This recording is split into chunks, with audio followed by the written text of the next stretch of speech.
Сәлем достар, қалдарыңыз қалай? Бүгін ақпанның 10-ы болды. Оразаның басталуына 18 күн қалды. Шүкір. Күн санап жүрміз оразаға дейін. Ауыз бекітуге.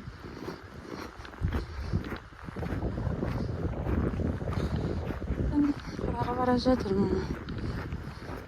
Тастайынша қораны. Мұғыз жақтайын бірақ тазалап жүрмін.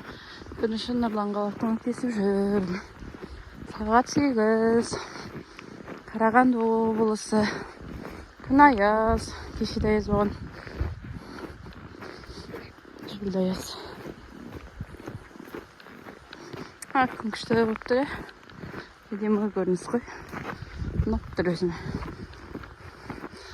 Кемпірға сақшылып тұр көріңіздер ме? İşte әдемі көрініс. Фотоға түсіріп алатын көрініс болып тұр ғой. Шөп жеп жатырмын. Кеше мен жерден құладым. Станып түспесем.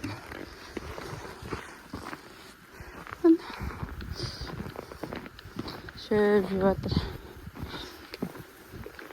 Қора тазалауға кештім. Мен күрегім қойды.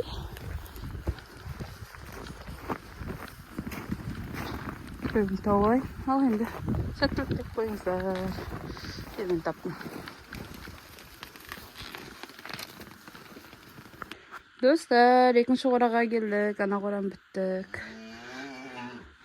Не екеу дала шықсы еп тұр. Жем жемей тұр. Өзерінше болып тұр. Дала мынандай күшті болып тұр. Шөп жеп тұр. Ал, бастадым. Біз қора тазалап біттік. Біттік дейін досы, екі қораны біттік.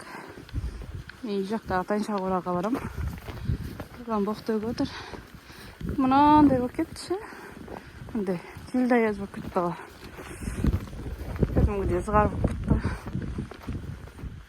Бүгін желі бар деп бермеген негізі. Бірақ болып кетті. Неге ғой? Ой, үйге деп болмайды. Неге барам? Алдың қора жаққа барам да. Сол жақ тазалайын. Не бар? Көмір әкелу бар. Мынау жаққа аттың шөбін жеп отыр. Мына шарбақтың ішінде ше туған сиырлар бар, кейіннен туған құнажындар. Соны мыналар шөп бермейді, оған шарбаққа беріп қойғанбыз. Мына қашына соған келіп атты күн жеп тұр. Ол достар, қазір енді жақ тазалаймын. Сосын болдам деп видео түсіремін деймін бе. Тазалай берге, тазалаған пісіре берге. Уже сіздерге қызық емес шығар. Қазір жетіп алайын. Ал достар, қорам бәрін тазалап біттім. Енді үйге кірем. Итімді байлап қойдым. Әйтпесе сиыр қуып жүр ме? Елға мал екен білем, көмей қойды. Ой, мал деп қойды екен. Сіздермен болған Асылбек айкымыз. Лайк, комментария қолдауларыңыз үшін көп рахмет. Сау болыңыздар.